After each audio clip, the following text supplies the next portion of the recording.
And for the fourth semifinal of the Novice Women's 4, we're going to kick it off with lane 1. That is Murray State University, I believe in Kentucky. Lane 2 is Long Beach State. Lane 3, Grand Valley. Lane 4, UC Davis, go Aggies. Lane 5, Oklahoma State. And lane 6, Middlebury. And we are getting some places for you now. We're about 4 minutes in. Good, and it's looking like Grand Valley here in lane 3 in the first place. Aggies, UC Davis in lane 4 in that second place position, followed by lane 5, Oklahoma State, followed by Murray State University, again, that's Kentucky, Middlebury in lane 6, and then Long Beach State in lane 2. So we'll see. Again, we still have a long ways to go, 4:40 in, and we will see what happens. And one thing I have to say that's been really exciting about watching these novice races is the noise. I cannot believe how enthusiastic these novices have been. It's really made this race exciting overall. I feel like we have such a huge novice contingent at this race, and we're hearing it at the finish line, we're hearing it on the shore. People are just excited to be here and excited to be racing again and excited to be watching their teams in these other boats again.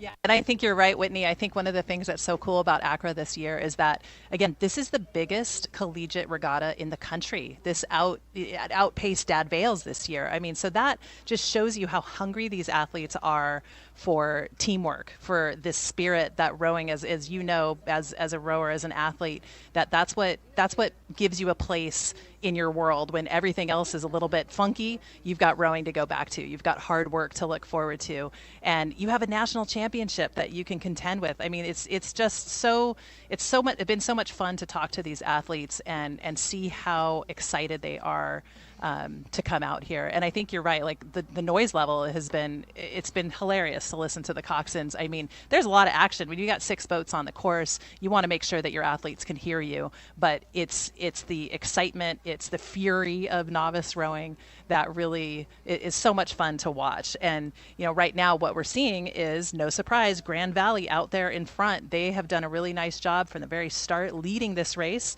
Again, just as a reminder, this is the C and D semifinals, so these crews competing for a spot in the 3rd or 4th level final for the women's novice 4.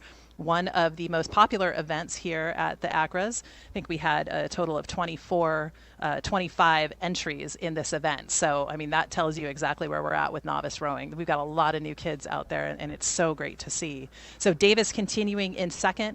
They're going to be followed by Oklahoma State, and then Murray State in 4th. In 5th, it will be Long Beach State, and then finally Middlebury. So final 500 meters. And we'll see how that shakes out as we come in to the final strokes for this women's novice 4.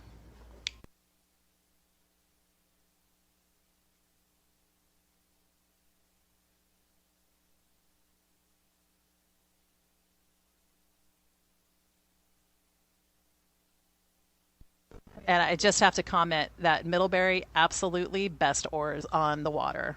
They've got the cow print. You've probably seen them walking around with their cow print hats, and talked to those ladies yesterday and gentlemen, a couple of their athletes. And again, lots of spirit. They race in the New England rowing. They race at the New England Rowing Championships on Lake Quinsigamond. Their Middlebury Varsity 8 is ranked 2nd right now in the ACRA polls. So they really, really have a strong crew. And their novices here doing a great job. Again, this is the future of their team. All of these athletes, most likely in their first year of rowing. They said that they are graduating quite a few seniors after this year. So this is the future of that program.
All right, and kicking off the men's novice